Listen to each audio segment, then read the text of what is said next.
Hello viewers, welcome back to my channel. আজকের পর্বে থাকছে খুবই মজাদার মূলা শাক ভাজির রেসিপি। অনেকেই অনেকভাবে মূলা শাক ভাজি করে থাকেন, তবে আমি যেভাবে রান্না করে থাকি সেটাই শেয়ার করব। আশা করি আজকের এই রেসিপিটি আপনাদের অনেক ভালো লাগবে। প্রথমে আমি মূলা শাকগুলো ভালোভাবে ধুয়ে নিয়েছি, দেখতেই পাচ্ছেন।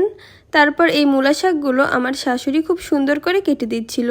মূলা শাকগুলো খুব ছোট ছোট করে কেটে নিতে হবে, তাহলে খেতে অনেক মজা লাগবে। আর মূলা শাকে রয়েছে অনেক উপকারিতা। রক্ত পরিষ্কার করে, হজম শক্তি উন্নত করে, রক্তশূন্যতা দূর করে, হাড় ও দাঁত মজবুত করে। মূলা শাক লিভার ও কিডনি পরিষ্কার রাখতে সাহায্য করে।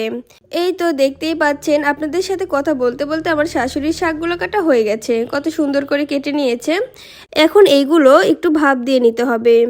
এই জন্য প্রথমে কড়াইয়ে শাকগুলো দিয়ে দিচ্ছে, তারপর এখানে 1 চামচ লবণ দিয়ে এখন খুব ভালো করে নেড়েচেড়ে দিচ্ছে।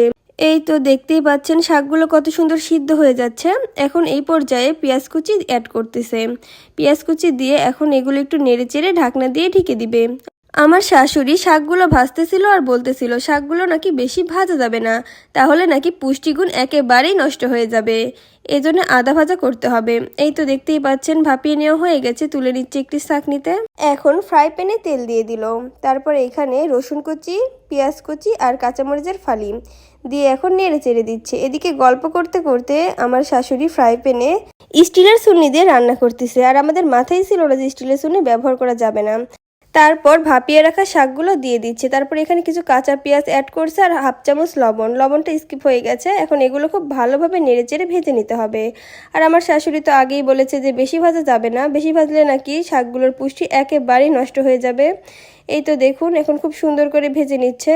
এই তো শাকগুলো ভাজা হয়ে গেছে, এখন তুলে নিচ্ছে একটি প্লেটে। আসলে এই শাকগুলো কিন্তু খেতে অনেক মজার হয়েছিল।